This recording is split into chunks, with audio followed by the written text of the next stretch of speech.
Hi.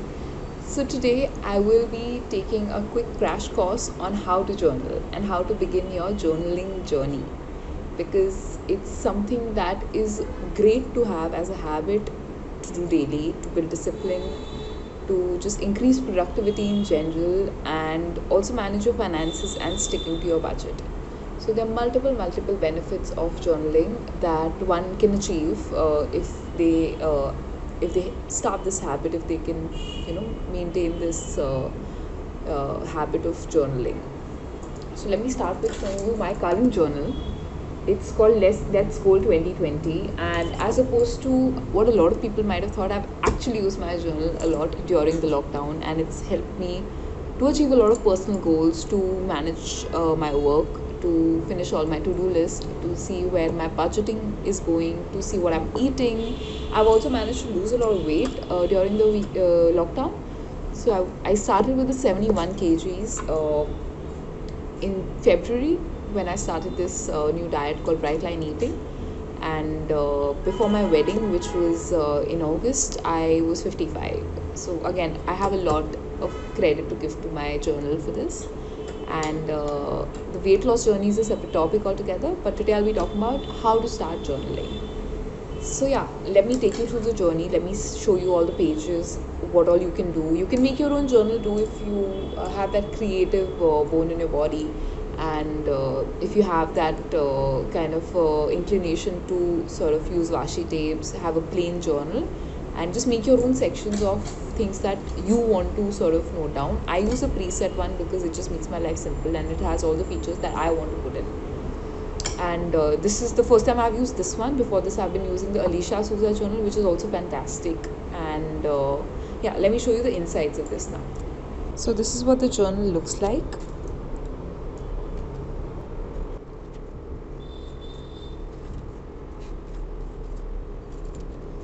You can write your personal goals in this. You can sort of keep a track on that. You can keep a track on birthdays. You can see all the books that you've read through the day. Clearly, this year has been very bad for reading books for me personally. But yes, you can. I'll skip to the parts of what I actually use. This is my clean eating page. My EMIs that I have to fill, some movies that I've seen, some shows that I've seen. Let's come to the monthly planner now.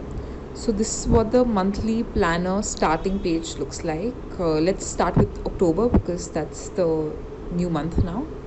And I've already noted down my digital marketing course timelines for this, so I don't miss anything.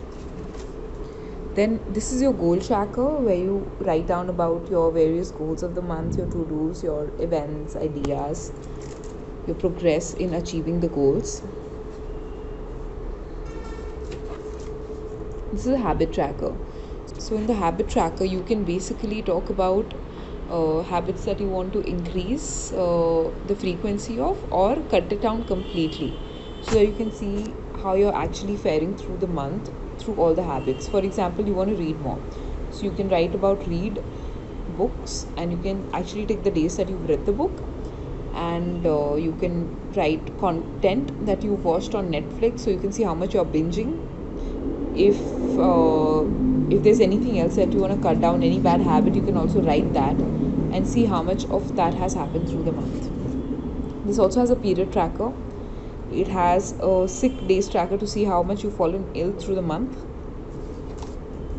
And these are your daily planning sheets. I typically write down the highlights of my day, what I've done, where I've gone, if there's been anything interesting worth noting down, and my expenses through the day at the end of this column, so that by the end of each week, typically I see where I'm at with my budget.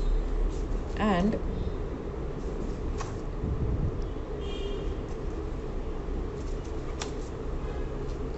here I make a monthly budget for myself, and at the end of the month I sit down, last day of the month, and I see expenses in each heads and each categories. I will show you a dummy page from one of the previous months so you can see what it looks like.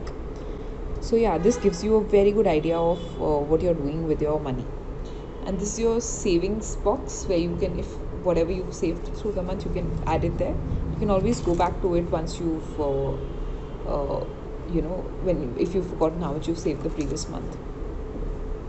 this is your shopping list. I've already put in a few things that I need to buy and get done. So you can keep putting things in here whenever you do. Remember, whatever online orders you've done, you can add here. You can keep checking things off as you complete them. It gives a great sense of satisfaction. And this is a weight tracker weekly, wherein it's super helpful to me because I was on a weight lose spree. So it really helped me see how much weight I've lost, gained, and how much I've been following my diet. Any day that I didn't follow the diet, that day went across, and I would write my weight goal here, and more or less I would always achieve it. My rewards, if I've cheated on anything, I will put it here. This is my exercise tracker. So whatever I'm exercising, I just add a tick mark here so that I can see at the end of the month how much I've worked out. Then it also has a great thing for a water tracker. So if say my goal is 3 liters of water per day, each day that I drink 3 liters, I circle the day. The days that I'm not able to, I just cross that day out. Same for sleep. I have a tab for 6 hours of sleep. Then no sugar. I do follow a no sugar diet, so this is again helpful. I don't take any added sugar in my diet, be it honey, jaggery, stevia, no added sweetener. Then no junk I have stopped completely, so again that's helpful. This is my meal planner. Rather than using it for planning my meals, how I use it is I add what I've eaten end of the day, so I can always remember if I want to go back to my meal, say on a last Sunday, because I really liked something and I don't remember exactly what it was, or I'm out of ideas and I just want to have a look at what to make next, and I can always see my tracker and see what I've eaten. And this is another a personal page for writing down things that you've been obsessing over the whole month. And yeah, that's the end of the month. So that was an insight into my journal, and it's yours of mix and match practice, and understanding what I really need that has led me to this level of journaling. It doesn't happen overnight, and it's something that's really beneficial if you start doing it. So I would recommend start with something simple. Just start with what you've done through the day, how much you've spent, make a tentative budget for your month, and take it from there. If you're on a weight loss goal, and track that there. If you have any other personal goal that you want to fulfill, take journaling as a support for you to fulfill that. And I'm very, very sure that it will take you one step closer to achieving it than how it would have been without it. And have you been journaling in general? What has it helped you with? Do you have any questions?